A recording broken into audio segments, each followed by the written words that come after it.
Hi, welcome to mister mayo. இந்த video என்னதை பற்றி கேட்போம்னு சொல்லி பார்த்தீங்கன்னா, இலங்கையினுடைய மத்திய வங்கி ஆளுநர்களின் பென்ஷன் நிப்பாட்டப்பட்டுச்சு. இது ஒரு ட்ரெண்டிங்கான டாபிக். இது உண்மையா அல்லது எவ்வளவு தூரம் உண்மையான செய்திகள் சமூக ஊடகங்களில் வந்து பரவப்பட்டிருக்கு, அந்த விஷயத்தை தான் பார்க்க போகிறோம்.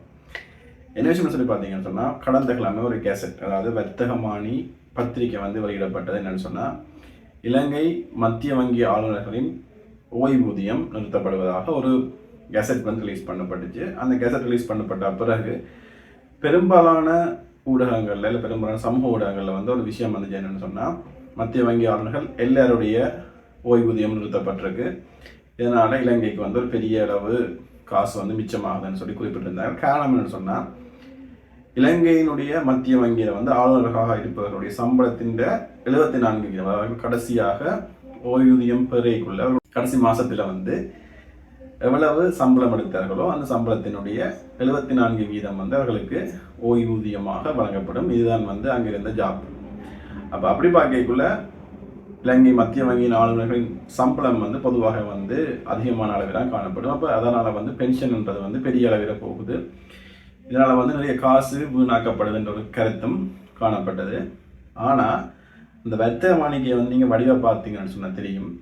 அதில் இறுதியில் வந்து விஷயத்தை குறிப்பிட்டிருக்கிறார்கள். என்னன்னு சொன்னால், இலங்கை மத்திய வங்கியின் எல்லா ஆளுநர்களுக்கும் ஓய்வூதியம் நிறுத்தப்பட்டது.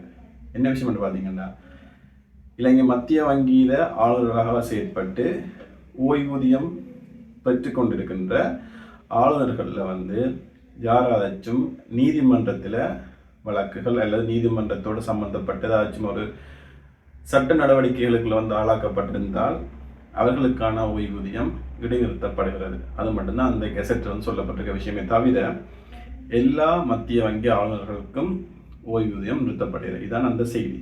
ஆக இதனால் பாதிக்கப்பட போகிறோன்னு சொல்லி பார்த்தீங்கன்னு சொன்னால், 2 ஆளுநர்கள் மட்டும்தான் இந்த சுற்றறிக்கையில் இந்த வர்த்தகமானி வெளியிட்ட கொண்டு பாதிக்கப்பட போகிறார்கள். தவிர ஏனைய மத்திய வங்கி ஆளுநர்களுக்கு வழமையாக வழங்கப்பட்டு வந்த ஓய்வூதியம் வழங்கப்பட்டு கொண்டு தான் இருக்க போகுது.